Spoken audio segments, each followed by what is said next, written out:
Tayo po ay medyo lucky today kasi napagbigyan po tayo ng isang dairy farm dito sa northwest of England. Magandang hapon po. Ako po ulit si Vince. Naghahanap ako ng oportunidad at trabaho na pwede sa Pilipino dito sa UK at kung may chance sa iba pang parts ng Europe. Meron po sila mga Pilipino na worker at nabalitaan natin na pinagbibigyan nung may-ari ng farm na maging creative in terms of including Filipino flavors doon sa kanilang ice cream produce. Imimit natin si Cesar, makikilala nyo siya. This is about a skilled worker creating his name sa pag-create ng mga ice cream flavors para sa mga Pilipino. Actually, naka-ready na ako kasi pupuntahan natin siya sa factory ng ice cream. So, yan. Balitaan natin na yung may-ari ng dairy farm na ito is pinagbibigyan siya. Parang na-discover na ba ang talent mo? Ano bang ginagawa mo sa Pilipinas? Into ice cream making or something else? Yes po. Actually po hindi ganun kalayo or malapit din naman sa food industry yung scope ng ginagawa ko sa Pilipinas. Anong common na flavor ng ice cream dito sa company nyo?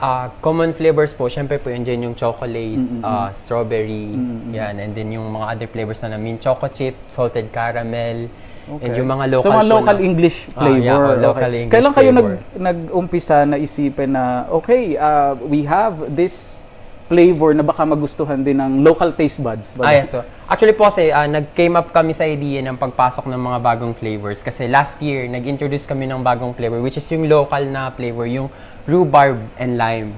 Okay. Nakapag-introduce na kami last year and ngayon naman, since that is local flavor, and this time, tinatry namin mag-imply naman ng bagong flavor which is local naman sa atin, which is kung saan ako galing. Buti pumapayag sila. Yes po, which is yung employer ko. Yes, payag siya na mag-introduce ng bagong flavor which is yung ube. Ube flavor. Saan ba sila nagdi-distribute? Yung the whole Derbyshire. Derbyshire. Parang district area ang Derbyshire. Ikwento mo sa amin, paano ba ginagawa? Ano ba ang proseso? Sagli, as in very quick. Kasi as far as I know, binigyan ka rin ng oportunidad recently, which is papakita natin yung pictures. Yes, nagpunta ka pa sa Denmark just to learn more about ice cream making. Yes. Ito po, kung nakikita nyo yung mga tangkay natin dito. Ito yung natin, mga chiller tanks po namin to. Okay. So, dito namin nire-rest yung milk after nating, kumbaga para in layman's term, lutuin. After lutuin yung ice cream. Dito natin siya nire-rest para may process pa rin po siya which is part ng process ng paggagawa ng ice cream. Pero kayo lahat ang nagpo-produce ng lahat ng raw materials nito? Yung mostly po, yung main raw material na natin is yung milk. Yung Kayo talaga, lang? dito po talaga, self-produce siya. At balita ko, ilan ang baka ninyo? Nasa 500 plus ganun. Closer to 300 yung ginagatasan araw-araw. So it's really good that in the future ay matitikman din ng ibang mga Filipino shops ang ice cream flavor. Anong initial flavor na ibibigay natin, na tinatry ninyo ngayon? Ube and avocado in the future kasi yun. At may chance tayo na matikman yan tonight. So, itatry natin. Yes, pero bago natin i-end yung clip na ito, Denmark, anong inaral ninyo doon?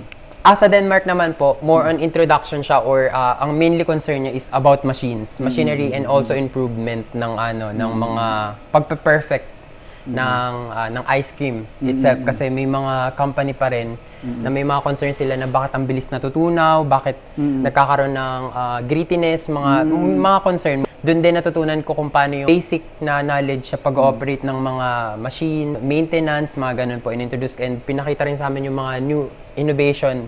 Ano nga ba yung in ngayon? Ano ba yung mga bagong machine na pwedeng i-offer sa mga company para mas mapadali yung production ng ice cream. So matagal na tong company na to na gumagawa ng ice cream? Yes po. I think 100 years na rin. Wow. In service yung family ng dairy. So medyo may matagal na rin po. And it's good to know na the owner is allowing you to do Filipino flavor fusion. With the help din po ng network nyo and this platform din, maybe malaman ng mga kapwa natin Pinoy dito sa local community na mag-introduce tayo ng mga local sa Pilipinas na flavor, yun po. That's good. We're excited. Maybe magugustuhan din siya ng local kasi alam ko merong mga shop sa London that sells ice cream na Filipino flavors. Congratulations kasi di ba, kumbaga bago ka pa sa UK and now they're giving you a chance to do this, no? Yes po. Magandang opportunity siya. That's good. Isa din siya sa mga Pilipino na nagtatrabaho dito sa dairy farm. Bali, ang mainly po ng ginagawa dito, yun po, yung milk. Yogurt, butter, yun po, butter yung pinaka-mainly. Tsaka milk, and then ice cream. Meron din po kami yung mga bread, yung mga ganun. More on dairy po products. divert lang ako a little bit doon sa how exciting. Na-enjoy mo naman yung trabaho Sobra as a po, dairy farmer. sobra. Okay. Opo. At alam ko, meron kayong dati daw mga 12 trucks Yes all po. over Peak District. Yeah. So, exciting. Nakakabisita ka ba na Yes nakikita mo po. yung mga trucks? Opo, nakakagala rin po at the same time kasi Okay. sumasama din po kami pag nagbebenta po ng ice cream. Oh, Yes that's po. dami. Nakita niyo po talaga, Diyos ko, parang hektarya po. Sobrang laki po talaga. So, pag summer, maganda siya. Yes po. Nakita niyo yung farm. At least, nai-enjoy niyo pa rin kasi yung company, inaalaw kayo na makita yung ibang areas ng Yes po. business. Hindi lang basta kayo nasa factory. Hindi po. You're allowed to yes go. po.